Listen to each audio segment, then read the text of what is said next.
सबसे पहले मैं बहुत ज़्यादा शुक्रगुजार हूँ उस पाक ज़ात की जिसने मुझे इस मकाम पर पहुँचाया और मैं आपसे गुफ्तगू कर सकूँ।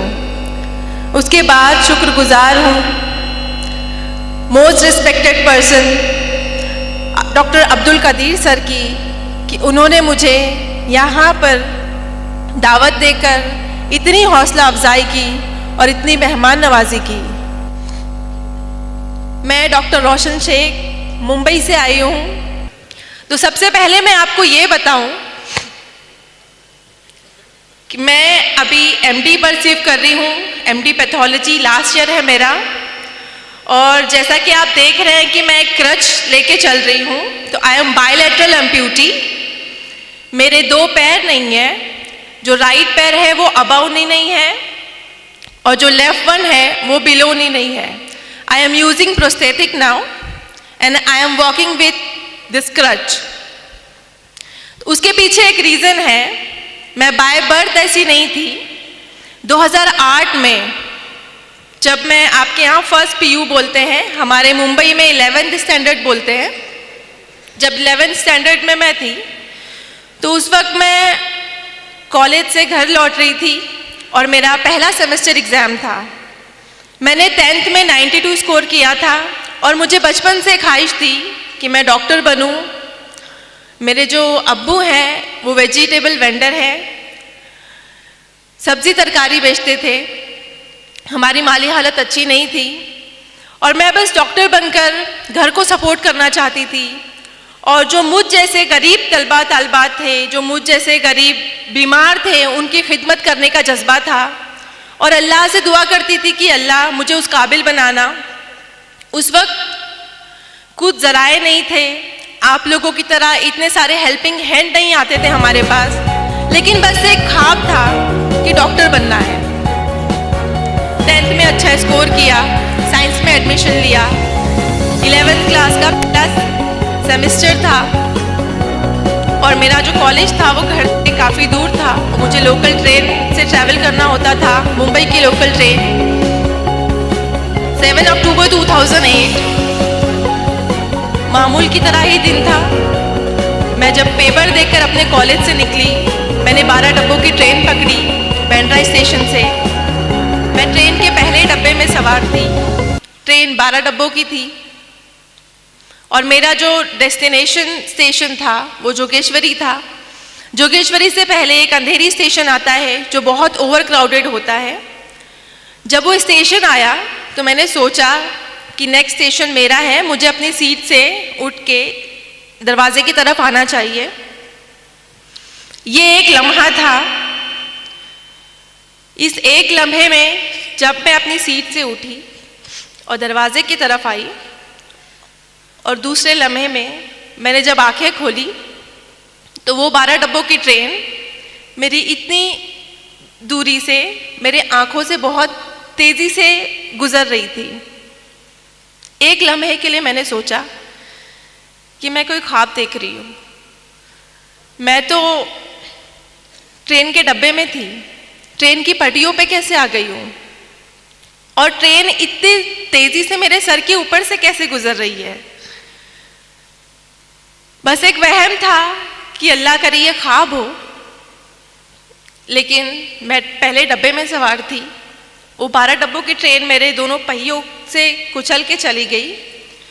किसी ने भी चेन नहीं खींची ट्रेन की और जब ट्रेन काफ़ी दूर जाकर रुकी और मैं जो ट्रेन से गिरी थी वो 2 स्टेशन के बीच में मैं गिरी थी चलती हुई ट्रेन से। किसी ने ट्रेन की चेन नहीं खींची और तब मुझे एहसास हुआ जब मैंने अपने राइट पैर को कटा हुआ देखा पटरियों पर, उससे बहुत हैवी ब्लीड हो रहा था and I was conscious there. मैंने अपने आज़ा को ब्लीड करते हुए देखा, एक लावारिस की तरह पटरियों पर पड़े होके मैंने यहाँ वहाँ नज़रें दौड़ाई कि एटलीस्ट कोई अल्लाह का बंदा आसपास हो जो मेरी हेल्प को आगे आए। 2 स्टेशंस के बीच में थी तो लोगों को आने में टाइम लगा और उस वक्त हमारे पास सेलफ़ोन नहीं होते थे। अभी तो माशाल्लाह हर स्टूडेंट के पास सेलफ़ोन होते हैं। तो मेरे पास फ़ोन डायरी थी। जब लोग आए मेरे पास, इकट्ठा हुए 15-20 लोग, तो मैंने हर एक से रो रो कर गिड़गिड़ा कर उस हालत में मदद मांगी कि कोई अल्लाह का बंदा एटलीस्ट मेरे घर पे फ़ोन कर कर ये बता दे कि मैं इस हालत में यहाँ पर हूँ। क्योंकि बस मेरे जहन में उस वक्त एक बात चल रही थी कि मुझे लावारिसों की तरह यहाँ पर नहीं मरना, मुझे बस घर वाले मेरे साथ होने चाहिए जब मैं इंतकाल करूं, या उन्हें एटलीस्ट ये पता होना चाहिए कि मैं यहाँ पर इस हालत में हूँ। लेकिन अल्लाह की आजमाइश थी कि उस 15-20 लोगों में से किसी ने भी मेरी हेल्प नहीं की। मुझे छूना तो दूर की बात, उन्होंने मेरे फ़ोन डायरी से नंबर तक कॉपी करके फ़ोन लगाने की जहमत नहीं की, क्योंकि उन्हें डर था पुलिस इंटरोगेशन का, उनसे सवालात किए जाएंगे एटसेट्रा, बहुत सारी चीज़ें थी। तो उन्हें वो भी मजबूर थे। और तकरीबन 15-20 मिनट बाद मैं उसी हालत में वहाँ पड़ी रही, रोते हुए गिड़गिड़ाते हुए। उसके बाद मुझे रेलवे की हेल्प मिलती है और मुझे गवर्नमेंट हॉस्पिटल लेकर जाते हैं। यहाँ भी अल्लाह की आजमाइश थी मेरे साथ कि जिस गवर्नमेंट हॉस्पिटल में मुझे लेकर जाया गया वहाँ पे ऑपरेशन स्ट्राइक था। मेरा जो एक्सीडेंट था वो तकरीबन 10-11 बजे हुआ और मैं शाम के 6 बजे तक उसी हालत में हॉस्पिटल के कॉरिडोर में पड़ी रही, क्योंकि उनका ऑपरेशन स्ट्राइक था। मुझे कोई भी सहूलत मुहैया नहीं की गई, बस सुपरफिशियल ड्रेसिंग करके मुझे ट्रॉली पर वहीं छोड़ दिया गया। जब मेरे घर वालों को इतला दी गई, जब उन्हें पता चला, वो भागते हुए आए और मुझे प्राइवेट हॉस्पिटल शिफ्ट किया। प्राइवेट हॉस्पिटल में शिफ्ट होने के बाद मैं तकरीबन 2.5 महीने एडमिट रही। मेरा इलाज हुआ। मेरे जो डॉक्टर रहे, सर्जन, उन्होंने मोटिवेट किया मुझे। जब ये एक्सीडेंट हुआ मैं 16 साल की थी और एक लम्हे में दोनों पैर मुझसे छिन गए थे। जो राइट है वो about knee and left is below नी। उस वक्त मैं बहुत टूट गई थी। मेरा जो दिमाग था बहुत बुरी तरह से ज़ख्मी हो गया था जिस्म के साथ में, और जो लोग इयादत को आते थे वो उनके ज़बान पर यही बातें होती थी सेल्फ पिटेनेस की, कि 16 साल की बच्ची है, गरीब माँ बाप की औलाद है, ज़िंदगी भर माँ बाप के ऊपर बोझ बन के रहेगी, 2 पैर नहीं है, माजूर है, अपाहिज है, इसका कोई फ्यूचर नहीं है, इसको ज़िंदा क्यों रखा है। मैं भी अपने जहन में काफ़ी बातें सोचती थी, और मेरी जगह अगर कोई भी होता, कोई भी 16 साल का लड़का या लड़की होती, तो वो भी यही सोचती कि इस ट्रेन एक्सीडेंट में अल्लाह ने मुझे दूसरी ज़िंदगी तो दी, लेकिन इस तरह की बेबस वाली ज़िंदगी कि मैं एक तरफ से दूसरी तरफ खुद से करवट नहीं ले सकती हूँ, मैं खुद से वॉशरूम नहीं जा सकती हूँ, मुझे मेरी अम्मी गोद में उठाकर यहाँ से वहाँ वॉशरूम लेके जाती थी। तो पूरी तरह से मैं अम्मी के ऊपर, घर वालों के ऊपर डिपेंड हो गई थी, और वो डिपेंडेंसी की लाइफ मैं नहीं चाहती अल्लाह किसी को दे।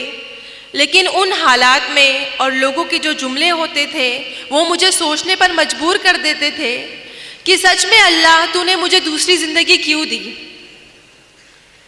मुझसे 2 पैर छीन लिए लेकिन मुझे ज़िंदा रखा। उस क्यों का जवाब मैं बहुत शिकवे करती अल्लाह से कि अल्लाह ने मुझे ज़िंदा क्यों रखा।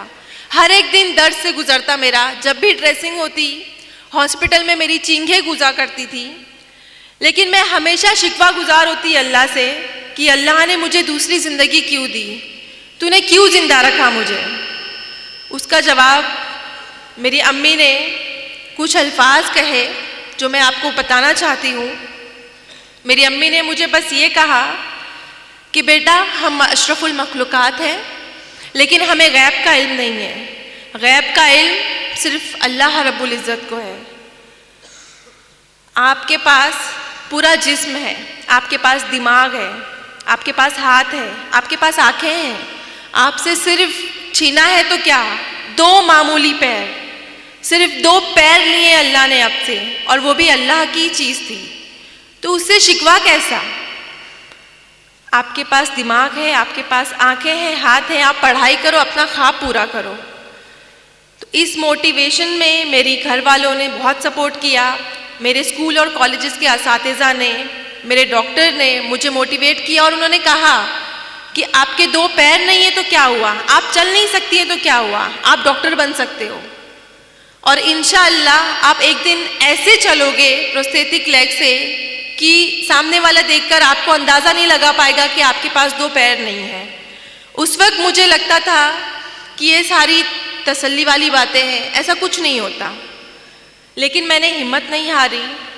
मैंने सोचा कि जब अम्मी कह रही हैं, सारे घर वाले कह रहे हैं कि अल्लाह ने कुछ प्लान किया है मेरे लिए जो मुझे अभी दिखाई नहीं दे रहा, मुझे सिर्फ मुश्किलें नज़र आ रही हैं कि मेरे पास 2 पैर नहीं है, लेकिन उसके आगे का अज्र शायद मैं नहीं देख पा रही हूँ, जिसके लिए मुझे मेहनत करनी है। तो मैंने मेहनत स्टार्ट की, मैंने स्टडी की। जिस ईयर में मेरा एक्सीडेंट हुआ था, I was in 11th standard, मैंने वो ईयर स्किप नहीं किया। मैंने व्हील चेयर पर एग्ज़ाम दिया, मैंने 12th कंप्लीट किया और अल्हम्दुलिल्लाह से मैंने फर्स्ट क्लास से 12th क्लियर किया। और फिर उसके बाद एडमिशन के लिए आपको पता है उस ज़माने में, अभी तो नीट है बट हमारे ज़माने में सीटी हुआ करता था। तो कॉमन एंट्रेंस टेस्ट में मैंने all over Maharashtra 3rd rank लिया पीएच कोटे में।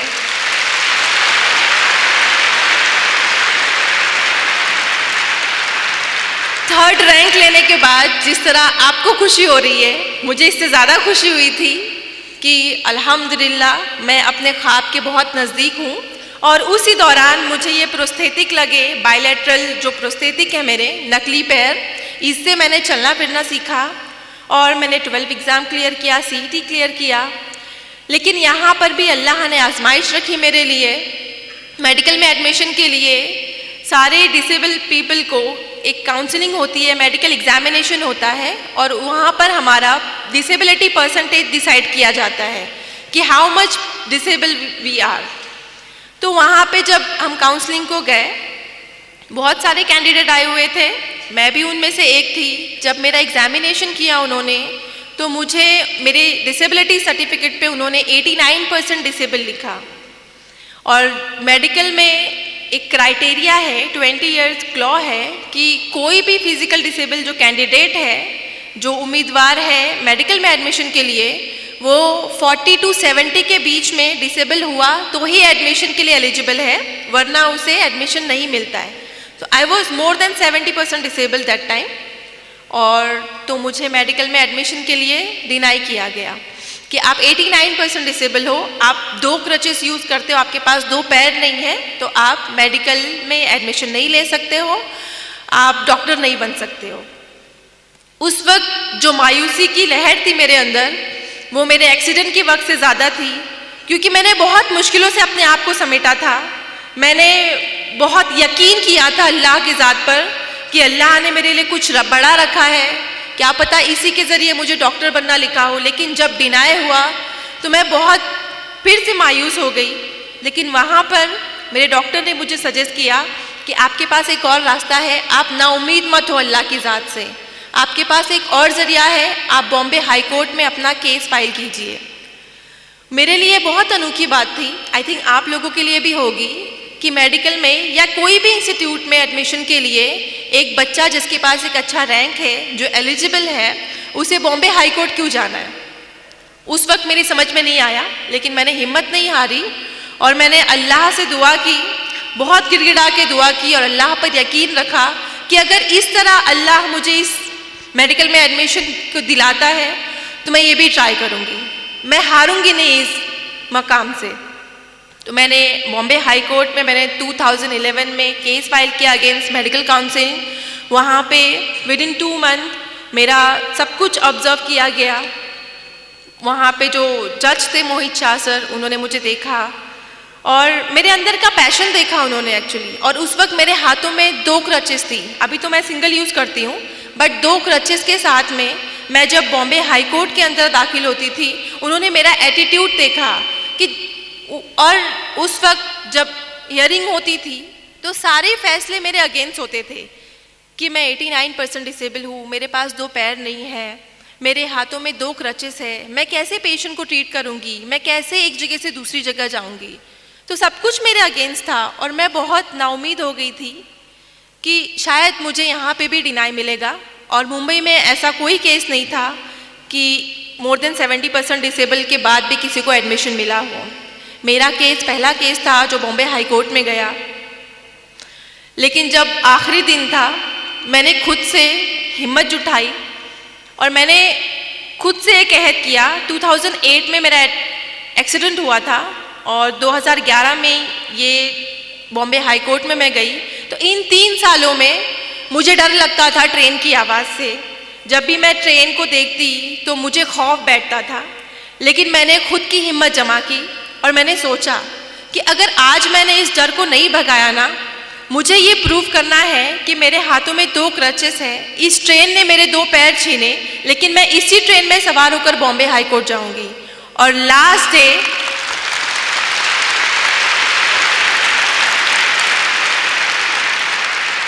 कोर्ट हियरिंग का फाइनल डे था, जब मेरे फेवर या अगेंस्ट में फैसला आने वाला था। मैंने ये रिस्क लिया। मैं अकेले मेरे जोगेश्वरी से CST ट्रेन में ट्रैवल करके गई और ये बात मेरे एडवोकेट ने जज साहब को बताई। वो बहुत इम्प्रेस हुए। और आप सबको पता है कि मुंबई की लोकल ट्रेन कितनी क्राउडेड होती है। उन्होंने कहा कि हम जैसे नॉर्मल इंसान नहीं आ सकते एक जनरल डब्बे में, और ये बच्ची जस्ट बिकॉज इसको एडमिशन चाहिए, उसके अंदर इतना पैशन है कि उसको डॉक्टर बनना है, मैं इसको एक मौका देना चाहता हूँ। ये बात अल्लाह ने उनके दिल में डाली। मेरे फेवर में फैसला करना उनके लिए बहुत बड़ा रिस्क था, क्योंकि ऐसा कोई केस नहीं था। लेकिन उन्होंने मेरा पैशन देखा, हार्डवर्क देखा, अल्लाह पर यकीन देखा, और उन्होंने अल्हम्दुलिल्लाह मेरे फेवर में जजमेंट दिया। और उसके बाद आप अल्लाह के करिश्मे देखिए कि जहाँ एक तरफ मुझे लगता था कि मुझे मेडिकल में एडमिशन नहीं मिलेगा, और दूसरे दिन ये हुआ कि मेरे फेवर में जजमेंट देने के बाद मुझे इंडिया के टॉप मोस्ट कॉलेज में एडमिशन मिला, सेठ GS medical college and KEM hospital. मैं बहुत ज़्यादा शुक्रगुजार हुई अल्लाह की, और मुझे यकीन हो गया और यकीन पुख्ता हो गया कि अल्लाह ने इतनी आजमाइशें लिखी तो है मेरी ज़िंदगी में, लेकिन मुझे नवाजा क्या जो मेरी हैसियत भी नहीं थी। मैंने कभी नहीं सोचा था कि मुझे इतने टॉप मोस्ट कॉलेज में एडमिशन मिलेगा, लेकिन मेरे ऊपर एक जिम्मेदारी थी कि मुझ पर भरोसा करके जो चीफ जस्टिस सर ने मेरे फेवर में सबके अगेंस्ट जाकर मेरे हक में फैसला सुनाया था, मुझे उनको सही साबित करना था। और मुझे उन तमाम लोगों को गलत साबित करना था जो अयादत के दौरान आते थे और मुझ पे ताने कस के जाते थे कि ये ज़िंदगी भर माँ बाप के ऊपर बोझ बनकर रहेगी, इसकी लाइफ में कुछ भी प्रोग्रेस नहीं होगा, ये हमेशा बेड रिडन रहेगी। मुझे उन सबको प्रूव करना था कि 89% डिसेबल होने के बाद, 2 पैर नहीं होने के बाद भी एक लड़की, मुस्लिम माशरे से ताल्लुक़ रखने वाली लड़की डॉक्टर बन सकती है। MBBS डॉक्टर बन के मुझे उन लोगों को गलत साबित करना था। 5.5 साल मैंने बहुत तकलीफ़ें उठाई। हमारे लेक्चर हॉल काफ़ी दूर होते थे। हर लेक्चर में मैं 10-15 मिनट लेट पहुंचती। एहसास कमतरी होता मुझे कि मैं लेट पहुंच रही हूँ, मेरा लेक्चर मिस हो रहा है, और 3-3, 4-4 घंटे नॉन स्टॉप खड़े रहना होता था। लेकिन मैंने इन सारी जो नेगेटिव बातें जहन में बनती कि मुझे दर्द हो रहा है, मुझे नहीं करना है, मुझसे नहीं होगा, इन सब को मैंने हटा के एक गोल फोकस किया। जैसा कि सर ने बताया कि अगर आपका गोल, आपने अपने गोल को फोकस किया है तो बाकी की जो नेगेटिविटी है वो आपको कभी भी रुकावट नहीं बनेगी। मैंने हमेशा एक गोल फोकस किया था कि मुझे MBBS करके लोगों को जवाब देना है, और मेरे जैसे जो जितने भी कैंडिडेट होंगे, जिनको भी डिनाई होता होगा या जो भी मायूस हो जाते होंगे, उनके लिए नई राह खोलनी है। मेरा एक मकसद था। तो मैंने 5.5 साल कड़ी मेहनत की, अल्लाह से दुआ की, और अल्लाह पर यकीन रखने का फल मिला। और 2016 में मैंने फर्स्ट क्लास से MBBS पास किया। और इस तरह से मैं मेरे अम्मी के ख़ानदान और अब्बू के ख़ानदान में पहली डॉक्टर बनी। हमारे जो फैमिलीज़ हैं उनमें लड़कियों को ज़्यादा तालीम देने का रिवाज नहीं है। मेरे जो अम्मी अब्बू हैं, सारे ख़ानदान के अगेंस्ट जाकर हम 3 बहनों को आला तालीम दिलाए। मैं बहुत थैंकफुल हूँ अपने पेरेंट की कि उन्होंने इतना बड़ा रिस्क लिया कि हम 3 बहनों को इतनी आला तालीम दी। बहुत ताने सहे उन्होंने, लेकिन उनकी भी जिद थी कि नहीं, हम बेटियों को पढ़ाएंगे। और MBBS कंप्लीट किया जब मैंने, तो मैंने सोचा कि MBBS तक जर्नी नहीं रखनी मुझे मास्टर डिग्री करनी है। और मैंने नीट PG दी। नीट PG में भी अल्हम्दुलिल्लाह से मैंने 3rd रैंक हासिल किया ऑल ओवर महाराष्ट्र इन PH कोटा। और यहाँ तो मैं बहुत ज़्यादा ओवर कॉन्फिडेंट थी कि after passing first class in MBBS and securing 3rd rank in PG NEET मुझे ईजिली एडमिशन मिल जाएगा। लेकिन यहाँ अल्लाह ने वापस आजमाइश रखी मेरे लिए कि डिस्पाइट ऑफ दिस थिंग कि मैं पास हूँ MBBS में, मैंने 3rd रैंक लिया है, मुझे फिर से डिनाई मिलता है कि आप डिसेबल हो, हमारे पास लॉ है, we can't go against law. 20 year law है, 40 to 70% डिसेबल लोग नहीं हम एडमिशन दे सकते, सॉरी मैम हम आपको एडमिशन नहीं दे सकते। तो इस वक्त मेरे पास सिर्फ 2 दिन थे, बिकॉज ऑनलाइन एडमिशन होते हैं। अब उन 2 दिनों में हाई कोर्ट का प्रोसीजर करना नामुमकिन बात थी, लेकिन मैंने हिम्मत नहीं हारी। मैंने कुछ ना कुछ सोचा और दुआ की अल्लाह से कि अल्लाह तेरी ही ज़ात है जो मुश्किलों को आजमाइशें हमारे ऊपर डालती है, और तेरी ही ज़ात है जो इसको हल करने का हमारे अंदर जज्बा भी देती है, रास्ते भी खोलती है। बस तू एक रास्ता मुझे अता कर दे। आप यकीन नहीं करेंगे, ये जो पुराना कानून है 20 साल इंडिया की कॉन्स्टिट्यूशन में, अल्लाह की गैबी मदद जो बोलते हैं, मैंने सिर्फ कहानियों में सुना था कि अल्लाह गैब से मदद करते हैं, लेकिन मेरी ज़िंदगी में ऐसे कई बार हुआ कि गैबी तरह से मुझे एक मेंबर ऑफ पार्लियामेंट ने मेरे सपोर्ट में आए। उन्होंने मुझसे पूछा कि बेटा क्या है, मैंने जस्ट उनको ऐसे ही बताया कि सर मेरा नीट PG में मैंने इतना एग्ज़ाम स्कोर किया है, मुझे एडमिशन के लिए डिनाई किया जा रहा है and I have only 2 days। उन्होंने कहा डोंट वरी, मैं खुद दिल्ली जाता हूँ अभी फ़्लाइट लेके। और आप यकीन नहीं करेंगे कि दिल्ली में वो गए और उस वक्त JP नड्डा सर थे सेंट्रल हेल्थ मिनिस्टर, उनके सामने मेरा एप्लीकेशन रखा और 2 दिन में इंडिया का 20 साल पुराना कानून चेंज हो गया।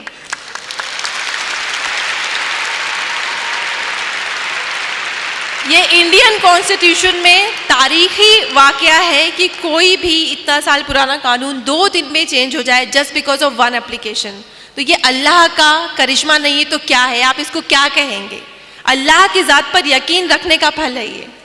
अल्लाह की ज़ात पर यकीन था मुझे कि अगर अल्लाह ने इतनी आजमाइशें दी हैं तो हल भी वही निकालेगा।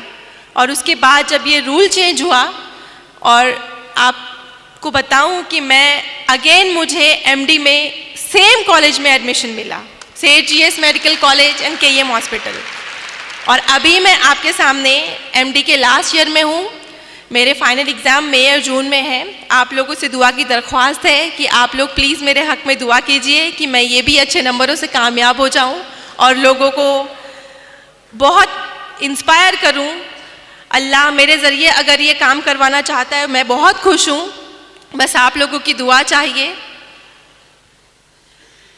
ये सब मेरी ज़िंदगी के फैक्ट्स थे जो मैं आप लोगों के सामने रख रही थी।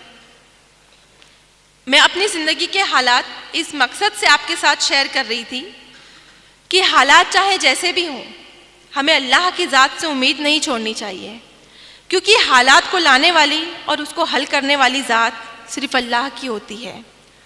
हमें उसकी ज़ात पर तवक्कुल होना चाहिए। आपकी ज़िंदगी में बहुत सी परेशानियाँ आएंगी, मेंटली होंगी, फाइनेंशियली होंगी, फिज़िकली होंगी, लेकिन आपको उनसे घबराना नहीं है, आपको उनसे डरना नहीं है, और ना ही अपनी कोशिश को, अपनी मेहनत को बंद करना है। अल्लाह रब्बुल इज़्ज़त हमें 70 माओं से ज़्यादा चाहता है। आप सबकी अम्मी जितना चाहती हैं आपको एक रात बुखार हो जाए, आपकी अम्मी सारी रात नहीं सोती। अल्लाह ताला 70 माओं से ज़्यादा चाहता है हमें, तो हमारी हैसियत से ज़्यादा मुश्किलें कैसे दे सकता है वो हमें? बस उसकी ज़ात पर यकीन रखो। और कहते हैं ना, अल्लाह अपने उन्हीं बंदों को आजमाता है जिनको वो सबसे ज़्यादा प्यार करता है। इंसान को कोई चीज़ तब तक नहीं हरा सकती जब तक वो खुद हार ना मान ले। मुश्किलों से लड़ना सीखिए मेरे दोस्तों, इंशाअल्लाह कामयाबी आपकी कदम चूमेगी।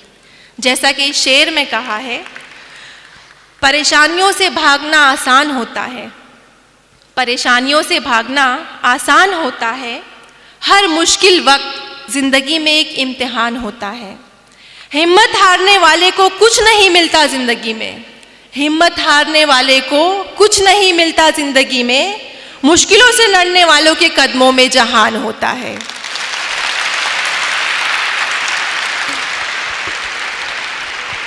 मैं अपनी बहनों और अगर उनके वालिदैन यहाँ हैं तो उनसे तहे दिल से गुजारिश करना चाहूँगी कि आप लोग तालीम के मैदान में आगे आएँ, क्योंकि बच्चे की पहली दर्जगाह स्कूल माँ की गोद होती है।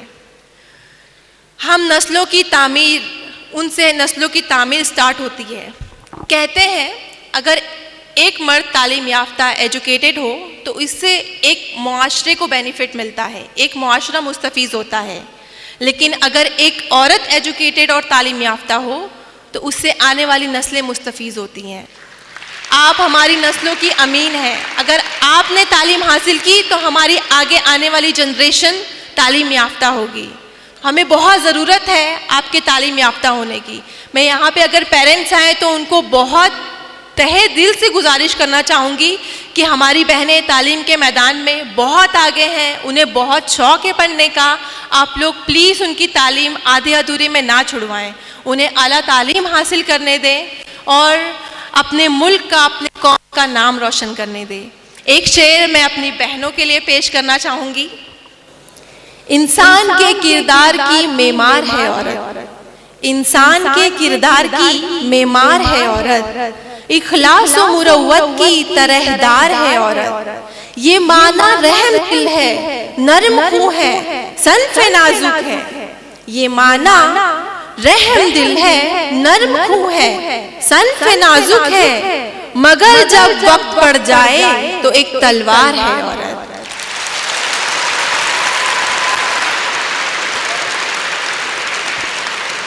यहाँ पर आने वाले तमाम स्टूडेंट से मैं फिर से रिक्वेस्ट करना चाहूँगी कि आप सबको इतना बेहतर शाहीन इंस्टीट्यूट मिला है, डॉक्टर अब्दुल कदीर सर की सरपरस्ती मिली है।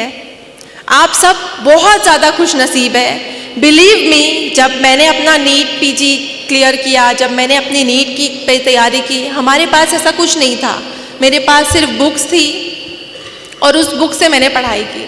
मेरे पास इतनी गाइडेंस नहीं थी, इतने अच्छे टीचर्स नहीं थे, अब्दुल कदीर सर नहीं थे, शाहीन इंस्टीट्यूट नहीं था। आप लोग खुद को बहुत लकी समझो। अल्हम्दुलिल्लाह, माशाअल्लाह, आप लोग बहुत ज़्यादा लकी हो कि आपको यहाँ पे एनवायरनमेंट मिल रहा है। अब्दुल कदीर सर मिले हैं आपको। उन्होंने इस प्रेस्टीजियस इंस्टीट्यूट में उनके पास इतनी सारी कुर्बानियाँ दी हैं, कोशिशें की हैं और इसे इस मकाम पर पहुँचाया है। आप सबको पता होगा 1989 में सर ने यहाँ पे स्टार्ट किया 17 बच्चों से और आज अल्हम्दुलिल्लाह अल्लाह ने इतने सारे बच्चे नवाजे उनको। एक बार तालियां होनी चाहिए अब्दुल कदीर सर के लिए। सर आज इस मकाम पर किस तरह पहुँचे आपने कभी सोचा होगा? बिकॉज उनके दिल में कौम के लिए, मुल्क के लिए जज्बा था कि उन्हें कुछ करना है। आप लोगों से, आप लोगों को पढ़ाकर उन्हें क्या मिल रहा है? कोई बेनिफिट नहीं दे रहे हैं आप उनको, लेकिन एक जज्बा है कि मेरी कौम आगे बढ़े, मेरा मुल्क आगे बढ़े।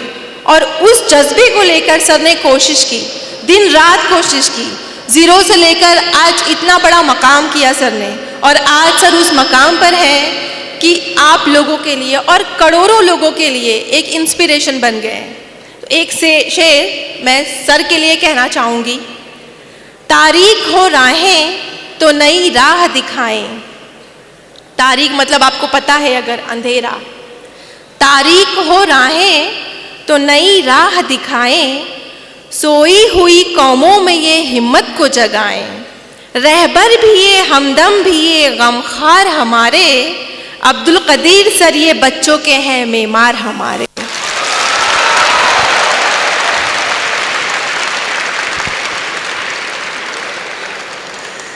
मैं उम्मीद करती हूँ यहाँ पर बैठे मेरे प्यारे भाई बहन, आप सब, आपका जो भी फील्ड है, आपको डॉक्टर बनना है, इंजीनियर बनना है, वकील बनना है, जो बनना है आप बनो। आप सब अपनी फील्ड में बेहतरीन दर्जे से कामयाब होने की कोशिश करेंगे और शाहीन इंस्टीट्यूट के साथ साथ हमारे मुल्क का नाम भी रोशन करेंगे।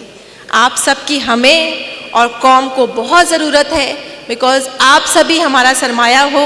अपनी काबिलियत को सिर्फ वक्ती परेशानियों के डर से ज़ाय मत कीजिए, हिम्मत कीजिए, हौसला कीजिए और सबसे बड़ी बात, अल्लाह की ज़ात पर यकीन रख कर आगे बढ़िए। इंशाअल्लाह मैं गारंटी देती हूँ आप कभी भी हार नहीं मानेंगे, हमेशा आपको कामयाबी मिलेगी। और एक शेर लास्ट आप सबके लिए। मंजिल से आगे बढ़कर मंजिल तलाश कर, मंजिल से आगे बढ़कर मंजिल तलाश कर, मिल जाए तुझको दरिया तो समंदर तलाश कर। मंजिल से आगे बढ़कर मंजिल तलाश कर, मिल जाए तुझको दरिया तो समंदर तलाश कर। हर शीशा टूट जाता है पत्थर की चोट पर, पत्थर ही टूट जाए वो शीशा तलाश कर। मैं बहुत ज़्यादा शुक्रगुजार हूँ आप सब लोगों की। सबसे पहले तो डॉक्टर अब्दुल कदीर सर की कि उन्होंने इतने शॉर्ट नोटिस में मुझे बुलाया। कल ही मैं बंगारपेट में मदऊ थी, वहाँ पर मुझे सर मिले और सर ने एकदम से मुझे कहा कि आपको मुझे आना है, आपको बिदर में साइंस इंस्टीट्यूट में आना है। मेरे पास कोई लीव नहीं थी, मैं बस 2-3 दिन की लीव लेकर आई थी हॉस्पिटल से। लेकिन जब मैंने सुना सर के बारे में और मुझे बहुत ज़्यादा दिल में ऐसी ख्वाहिश हुई कि मुझे बच्चों से मिलना है। और मैं आपको बताऊँ, आप लोगों को खुद के लिए एक बार बहुत ज़ोरदार तालियां बजानी चाहिए खुद के लिए।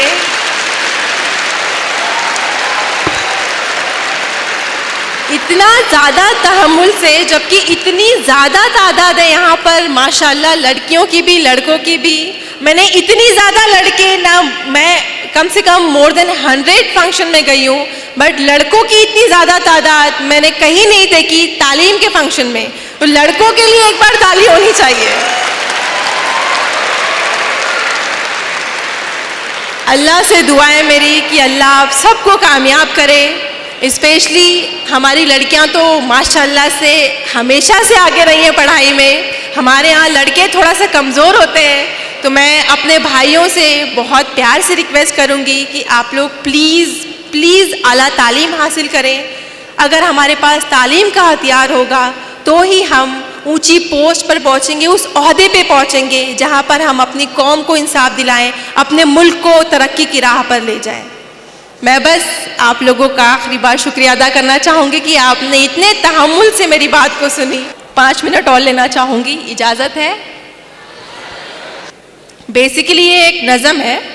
मैं रिक्वेस्ट करूँगी आप सब लोगों से, यहाँ पे जो बड़े हजरात हैं, मुअज़्ज़ज़ हस्तियाँ हैं, उनसे भी मैं आजिज़ाना रिक्वेस्ट करूँगी कि हम सब की ज़िंदगी में सबसे बड़ा मकाम होता है, सबसे खालिस रिश्ता जो होता है माँ से होता है। आप सब अग्री करते हैं? बहुत सारे रिश्ते होते हैं ज़िंदगी में, लेकिन अल्लाह ने माँ और बच्चे का रिश्ता बहुत खालिस रखा है। आपको अंदाज़ा होता होगा, आपको दर्द लगती है, आपको दर्द और चोट जब फील होती है, वो सेम दर्द आपको अपनी अम्मी के चेहरे पे दिखाई देता है। आपसे ज़्यादा वो परेशान हो जाती है। आप तो सुकून से गोली लेके सो जाते हैं, लेकिन अम्मी कभी नहीं सोती। रात भर वो कच्ची नींद से उठ के आपको देखती है, मेरे बच्चे का बुखार तो कम नहीं हुआ, दर्द कम हुआ कि नहीं हुआ। अल्लाह ने माँ को ऐसे ही बनाया है। पता नहीं किस मिट्टी से बनाया अल्लाह ने माँ को। मैं बहुत ज़्यादा अपने आप को लकी फील करती हूँ कि अल्लाह ने मुझे दुनिया की बेस्ट अम्मी से नवाजा है। और इसमें कोई शक की बात नहीं कि आप सबको भी आपकी अम्मी बहुत ज़्यादा पसंद है, और मेरी तो आइडियल ही मेरी अम्मी है। मैंने जो कुछ सीखा है, जो कुछ भी हौसला मिला है, मुझे मेरी अम्मी ने दिया है। और मैं आप लोगों से रिक्वेस्ट करूंगी कि आपकी अम्मी ने अब तक ज़िंदगी में जितनी भी कुर्बानियाँ दी हैं आपके लिए, जितनी भी मेहनतें की हैं, जब मैं ये नज़्म पढ़ूं, आप लोग उसको अपने बैक माइंड में दोहराना। आप उसे याद करना कि आपकी अम्मी ने कितना कुछ किया है आपके लिए, और हम कुछ नहीं दे पाते उन्हें।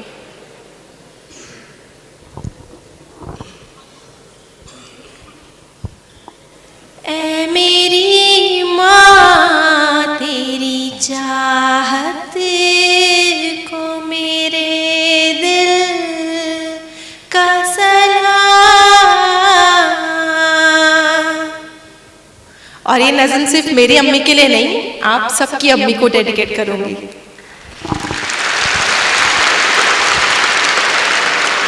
तो प्लीज फील कीजिएगा इसको, ठीक है? विदाउट फील सुनने में मजा नहीं आएगा।